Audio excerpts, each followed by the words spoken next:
सरकारी जी योजना आहे जे गोरगरीब जनतेसाठी काढलेली आहे, सडळ आणि सरळ हाताने जनतेपर्यंत कधीच पोहोचलेली नाही. जनतेला रांगेतच उभावा टाकावं लागतं आणि ती योजना स्वतःसाठी लागून घेण्यासाठी महिना महिना रांगेमध्ये थांबावं लागतं. जे कामगार कार्ड आहे ते कामगार जो कार्ड मजुरासाठी आहे की मजूर जर कामगार वर्ग आहे, रुग्ण आहे, त्याला जर काही झालं तर हे या कार्डावरून यांना फ्री योजना आहे. परंतु ज्या ज्या हॉस्पिटलमध्ये फ्री योजना आहे त्या ठिकाणी हॉस्पिटलमध्ये जायचं कारणच काय की यांच्याकडे पैसा नसतो, म्हणून हे रुग्ण या हॉस्पिटलमध्ये फ्री योजनेसाठी लाभ घेण्यासाठी जातात.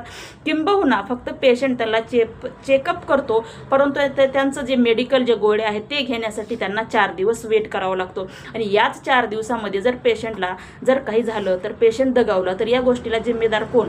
डॉक्टर जिम्मेदार राहणार आहे का? कामगार आयुक्त जिम्मेदार राहणार आहे का? या गोष्टीला मोदी जिम्मेदार राहणार आहे, कारण ही योजना तिथूनच लागू केलेली आहे. सांगायचं तात्पर्य एवढाच आहे की लातूर शहरातील व्हिजन हॉस्पिटल असेल, सह्याद्री हॉस्पिटल असेल, आयकॉन हॉस्पिटल असेल किंवा अजून इतर कुठले हॉस्पिटल असतील, जसे हे हॉस्पिटल या योजनेसाठी नेमले गेलेले आहेत तसेच ह्या प्रत्येक हॉस्पिटलच्या बाजूला एक मेडिकल कामगार योजनेसाठी तात्काळ पाहिजे, जेणेकरून या रुग्णाला तिथल्या तिथे लगेच गोळ्या घेऊन पुढील त्याचा उपचार चालू करण्यात येईल. नक्की 4-4 दिवस गोळ्यासाठी वाट बघत बसायची, तोपर्यंत पेशंटचा जीव जायचा. मग आलेल्या गोळ्या कोण डॉक्टरनं खायच्या, आयुक्तांना खायच्या का मोदीनं खायच्या?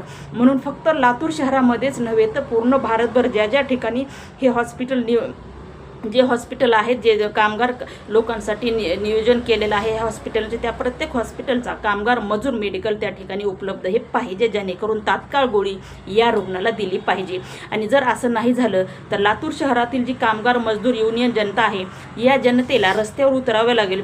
या गोष्टीची काळजी लातूर शहरातले जे कामगार मजदूरचे आयुक्त आहेत त्या आयुक्त साहेबांनी या गोष्टीची काळजी घ्यायची आहे. ज्या ठिकाणी हॉस्पिटल त्या ठिकाणी ह्या मजूर कामगारासाठी मेडिकल सुद्धा तात्काळ उभा करण्यात यावं.